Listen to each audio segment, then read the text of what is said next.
Hey everyone, it's Blue Lizard Jello, and welcome back to Blue Plays Terraria Expert Hardcore Edition. For those of you who do not know, Expert means that this world is much more difficult than a normal world. The enemies hit harder, they have more health.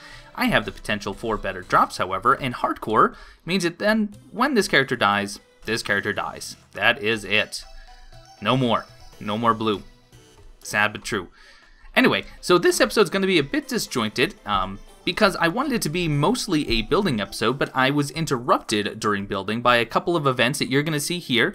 There is going to be post-commentary for those parts, and I'm going to go ahead and tell you right now what to expect. You are going to see the Goblin invasion. You are going to see me defeat the Slime King again, and you're going to see some building, and I learned something. I am a terrible builder. So please, guys, if you have any suggestions on what would look good for building, let me know, because turns out I am really bad at it. So that is going to be coming up next, and then afterwards, I will see you right back here with live commentary for a couple other objectives. Now, I knew that the Goblin Army could be approaching at any time due to the amount of health I had, the NPCs, and the fact that I had actually already destroyed some Crimson Orbs. I guess I just didn't expect that it would be happening right as soon as I wanted to actually start building on my new house. So here's the Goblin Army. You can see I've already cleared about 50% of the Goblin invasion. I didn't find it too terribly difficult. What I did find, however, was that my arena for the Eye of Cthulhu is absolutely useless. In fact, maybe even hindered my fight against the Goblin Army because their platforms enemies can drop through, and I found that when I went up there, most of the enemies were still spawning on the ground, and the few that were spawning up on the platform with me were just dropping down as soon as I even got close. I don't think that it was a tactical decision on their part. I think it's simply the mechanics at play. You can see I wanted to use a number of different weapons in here. I used the katana for quite a bit of it, but I also tried the musket. You're going to see me use a couple other items throughout it, especially the actual Shield of Cthulhu, because the dashing attack makes it pretty nice when you want to actually just knock some enemies back and get some distance. Unfortunately, I did lose quite a few NPCs along the way. 'Tis a shame.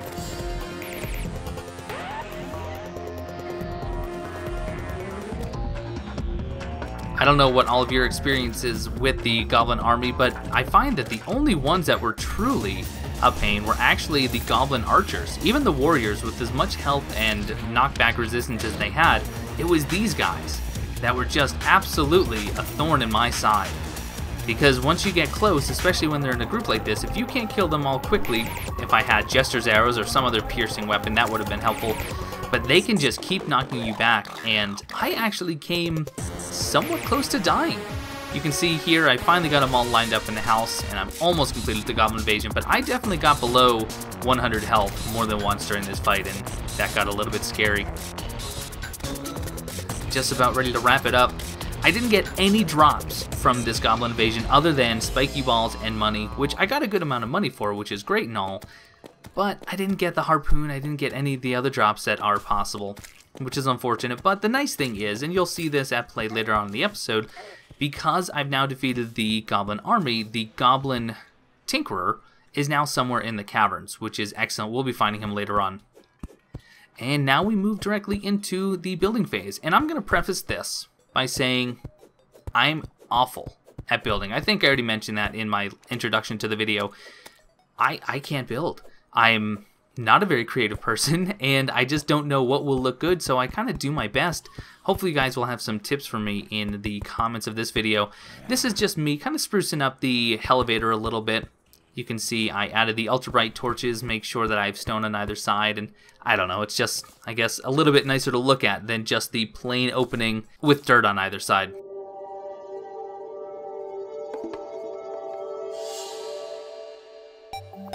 But here is going to be the initial start of my building project. You can see I'm using the wooden beams again because, again, I want it to make sense for the most part physically. I don't want it to just be a floating house, so I am going to use these wooden beams, and I'm making these cross beams right here using the dynasty wood for the actual floor of the building. But I'm going to show you what I'm going to do with these cross beams. You can see when you hammer them into the shape, they do look like supports, and I thought that looked pretty cool.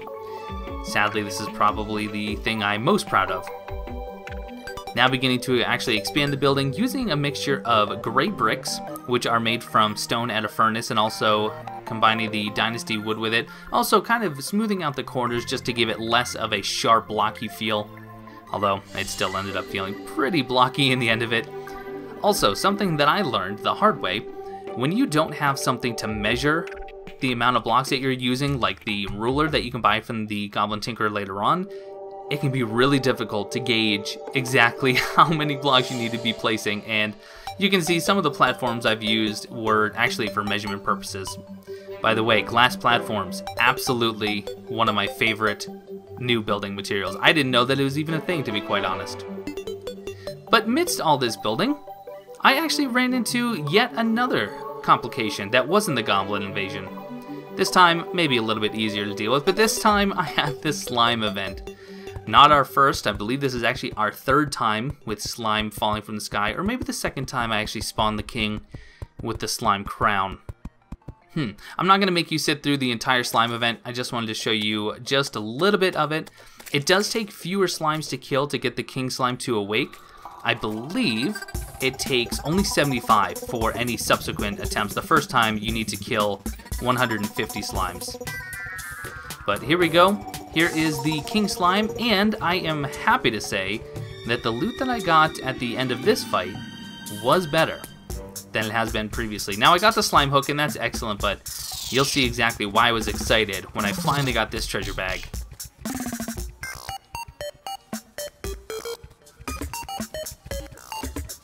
I did find the arena worked very well for the king slime. I was very, very happy with it until he decided to drop down and he wasn't teleporting up fast enough. So I just decided to drop down with him and finish him off. And there we go. Slime stopped falling from the sky. I had to make a little bit of room in my inventory in order to get the treasure bag, but now that we're back in base, clear some room and let's open up that treasure bag. Look at that loot. We got some ninja gear, we got the slime gun, but most importantly, we have the slimy saddle, finally!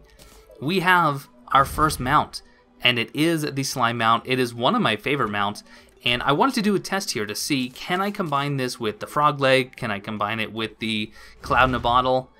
Yeah, I can. This was really exciting. It's a fun little mount. It actually does damage, kind of like Mario on Goombas later on, so pretty cool. I've actually heard a good strategy for the Eater of Worlds is to use the slime mount. I'm not so sure I'm going to employ that or not, but anyway, so taking a break from building, we are actually down in the caves now because we want to find the Goblin Tinkerer. But before we do that, I see this heart crystal, and I'm not using a danger sense potion. And I just took 232 damage from a boulder. Now, the boulders can hit more than once. I am fortunate that it rolled the other way. Had it rolled to the right, I likely would have been dead. And that was terrifying. You can see that I just picked up a life crystal. The reason I'm still collecting these is because I can actually use them for heart lanterns later on. And the reason that this scene is still in here is because you can see on the right hand side the bound goblin is supposed to be nearby. But he wasn't. He actually disappeared momentarily after that. And also the web stylus. I didn't even know that that was a thing. But I ignored her and I'll have to go back for her later. But here he is at long last, the bound goblin. I unbound him. I had to take care of this granite elemental, no big deal.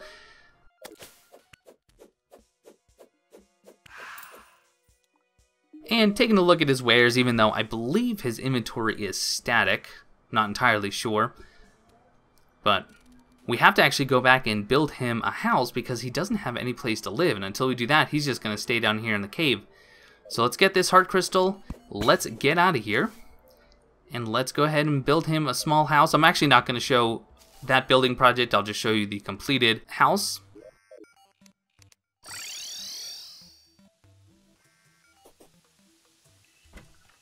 And just on top of this house, you can see I've actually already put down the Tinker's Workshop. Spoiler alert.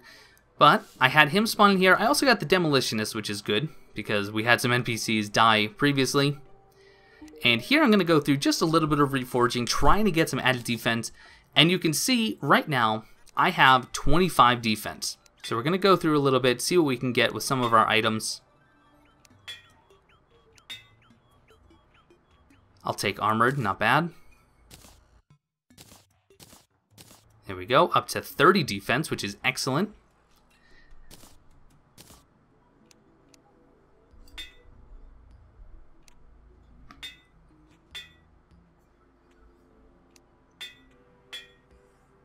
I went a little nuts here. Oh, hard. This is worse than the guarding. And I'm running out of gold here, and I get warding, so +4 defense. Excellent, up to 32 defense. Very cool. Alright, so Goblin Invasion done, found the Goblin Tinkerer. We've already actually started re-rolling some of our items, like the Warding Lava Charm, which is excellent. In fact, do I need that right now? I don't need that right now, but can I... How many times can I jump? Can I actually stack those 2 bottles? I'm not sure that I can. I can, and then I can rock it up. That's pretty crazy. But I have the Lava Charm for a reason. We have 2... Well, I do like the extra defense, though. We have 2 objectives remaining. My plan is... apparently to get another shackle, I really want to go and mine the Meteorite. So I do have some sticky dynamite in my inventory. I think dynamite will just make it a little bit easier because it should, theoretically, go faster. But I'm going to completely over-prepare for that with Calming Potion, which I don't know that it works against the Meteorite heads or not. But if so, maybe this will make them a little bit slower to come get me because they're dangerous. They really are. Night Owl Potion, well, we'll go ahead and use that now just so it's a little brighter for you. Obsidian Skin, so I don't take any damage from walking on the Meteorite. Iron Skin for the added defense, and you can see I'm already at 34. This will put me up at 42, so hopefully that's going to help. And Danger Sense for when I eventually go down in the mines.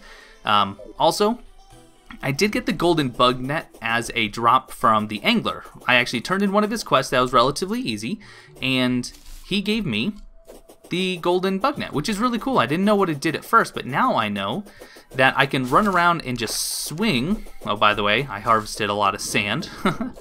But I can go ahead and swing the Golden Bug Net, and it will break any sort of grass blocks just like the pickaxe would, but it also collects the creatures at the same time. So it makes it a little bit easier, a little bit faster in order to collect bait, which is all right in my book. So, on to the Meteorite, and then after that, I have one more goal that hopefully we'll be able to complete, and that is to go find some lava, because I have some ideas for some traps that I would like to set up, so we can actually start farming some gold. That's the plan. See you guys at the Meteorite. And I am nervous. I am nervous, so hopefully this all... You know what? Calming Potion right away. Maybe that'll keep some of these guys off my back. Well, didn't stop you. Didn't stop you at all. Okay. Let's get some... Oop. Oh man, is that a Devourer? I keep forgetting how to use rocket boots. That is a Devourer. And he is giving chase, it seems. I probably want to deal with him before I go to the Meteorite. There we go. Not bad at all. He did not do a lot of damage, and that is fine, just fine. I don't know that these this Calming Potion is working on these enemies, to be truthful. Okay. You know what do I have? I didn't bring any blocks with me, like a total goober. Cause I am gonna grab some real quick because I want to block off that chasm. Hopefully. 8 should do it, I think. Well, you made it through. You're one of the lucky ones. Alright, here we go. Good? Alright. Alright. Remember how to use rocket boots, Blue. You have double jump and rocket boots, so you... Ooh, that dash is actually pretty deadly. I don't know that I really want that going. Alright, so here we go. We are going to do... Here they come. Here they come. Kill him quickly. Kill him quickly. Alright, now, Iron Skin. Obsidian Skin just in case I fall. And... let's start getting dynamite going. Dynamite is such a massive... Ooh, can I land on that? I can. Such a massive explosion. I don't even know if that's gonna hurt me or not. Now, I don't need... Oh, geez. I don't need to do too many more, I don't think, before these heads will stop spawning. I don't know what the actual number is, but it is essentially... Once it stops becoming, or stops being a meteorite biome, I'm trying to concentrate and I'm very nervous.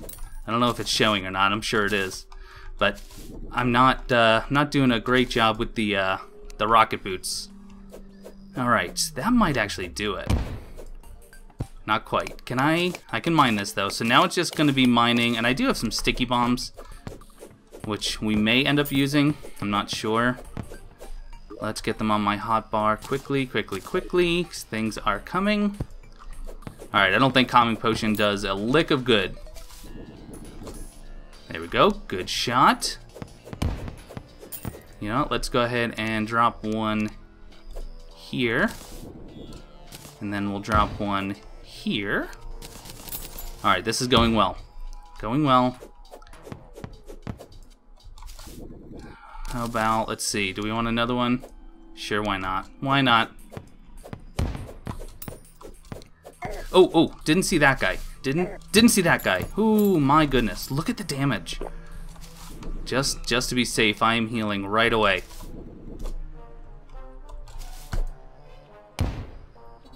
Oh, don't fall all the way down there. I don't want to go down there. I have no desire to go down there. Hey, she's still coming, huh? Still coming. Alright, alright. We're gonna make do. Let's kill you. You know what I would like to do? And what I'm gonna try to do quickly is make a platform right there. We'll continue that. Good. Ooh, are they done? No. No, they're not.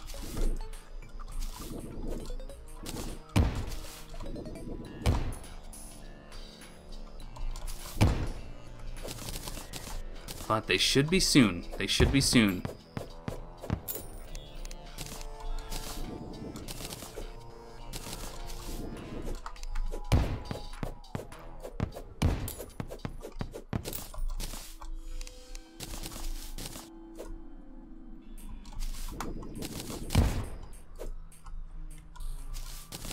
Okay. I haven't seen any in a while. I haven't seen any in a while. Is this it? Am I done? Am I done? I think I'm done.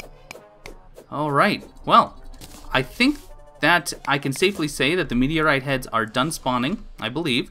So I'm going to go ahead and clean the rest of this up, and I will see you guys back in base, and we're going to make some sweet meteorite gear. Heck yeah. Alright, I am going to hop down here quickly because I think, yeah, I definitely missed some meteorite blocks. Not a lot. Not a lot. Okay. Very good. Successful. How many?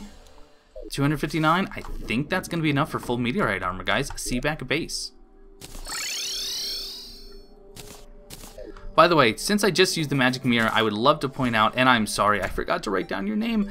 Someone had recommended that instead of having the magic mirror on my hotbar, to have recall potions, which I thought I was done with recall potions, but turns out these are a lot faster to use than a magic mirror, so if you're truly in a pinch, these are going to be more of a lifesaver than magic mirror. This is more so when you're out of danger, so thank you so much for that tip. But here we go, ready? Meteorite bars, go. Oh, that's more than enough for full meteorite armor. And I think, can I even make the space gun? I can.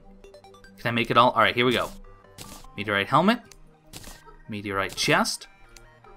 Meteorite leggings. Oh, we have enough. Oh, we have enough. And the space gun. Oh. Okay, ready? Oh, excellent. Excellent. So the total defense is, what, 16 compared to my...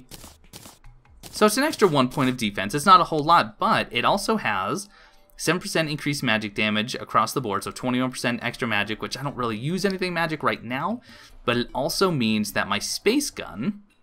Oh wait, it actually is the space gun magic damage? It is! Oh boy. Okay. So this doesn't cost me any mana. That is fantastic. Oh, that's really good. Oh, that makes me happy. Okay. Well... Wow. That went really well. Okay, so what we're going to do next is I am going to make some buckets with all the lead that I have. Yeah, with all the lead that I have. And we're going to go down into our elevator, which is near our new base right here. And we are going to try to continue down. Well, wow. Some elevator. This is as far as I made it straight down. So I think instead what I'll do is maybe go down to this minecart track. This is about where I found the Goblin Tinkerer, and we'll probably continue down this path and see if we can just find some lava. I'll do the elevator another time. So I'll see you guys down in the mines. Well, you know what I didn't do? I didn't actually... I didn't make any buckets, and I can't make them without an anvil. So the question is, can I make an anvil on the fly? Maybe. How much wood do I need for a crafting table? 10? Okay. So let's put that down. And I can make an anvil. Good. Silly that I have to do this on the fly, but sillier that I came down here without buckets. Let's do 10. This is not too difficult to get to. I think 10 ought to do it. Alright, good. And can I mine obsidian? Because I do see some obsidian here, and I have my lava charm, so I don't have to worry about getting too close. There we go. Alright, now, how do I make buckets of lava? Do I have to be standing in lava? I don't know. Do I just have to be close? I don't... Oh, jeez. Well, that was close. Do I just scoop it? Aha! I just scoop it. Great! Was that 10 already? I lost my buckets. Yeah, 10 lava buckets. Good. This is going to make it so we can start making some traps, which I think is going to be really helpful for getting some gold. Or some platinum, even. Oh, and guess what? I cannot get obsidian, but can I maybe get it with bombs?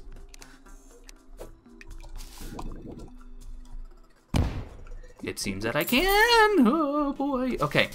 And you know what we have over here? A whole lot of water, it seems. Well, I'm going to farm a bunch of obsidian, guys, and that's mostly going to wrap up the episode. So what I'm going to do is get some obsidian, and I will see you guys back in the surface.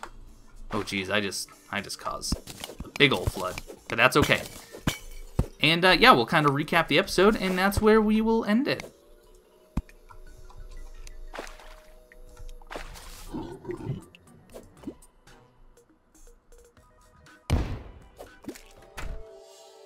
Awesome, we're back.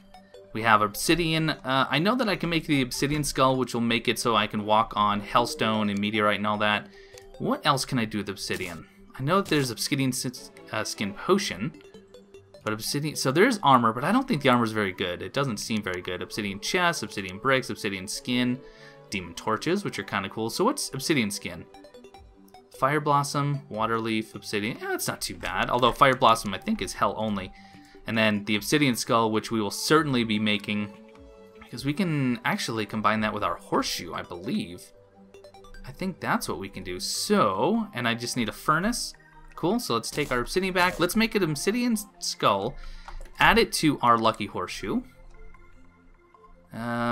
Let's actually hopefully do a little quick stacking. There we go, beautiful. And obsidian skull, arcane, I guess. That's just is what it is. All right, let's go. Is that a strange plant? I like the dyes, guys. All right, let's go and see what we can get with the dye trader. Reflective copper dye. Okay, fine. Anyway, we're gonna go combine this, and that's where we're gonna wrap it up. And then the next episode, I plan on going into the corruption with some purification powder and a bunch of wood, making a platform for us to fight the Eater of Worlds. And if this does piercing, that might actually be the weapon of choice, to be quite honest. Here we go. Take off the horseshoe. Don't shoot. Take off the horseshoe. Obsidian horseshoe. What do I get? Fleeting? I doubt I can reforge that. I'm sure it's much too expensive, but let's see. 4 gold. Yeah, that's not happening. Can I reforge the space gun? 66 silver. I can reforge it once. And I got demonic. 16% damage, 5% critical strike. Okay. Fine by me. Cool. Guys, thank you so much for watching. This was an interesting episode to make because, as I said, I am just terrible at building. But hopefully you guys enjoyed it, and if you did, make sure you let me know in the comment below. Hit that like button so you guys can continue letting me know that you support this series. I'm having a blast with it. I hope you are too. I'll see you guys next time.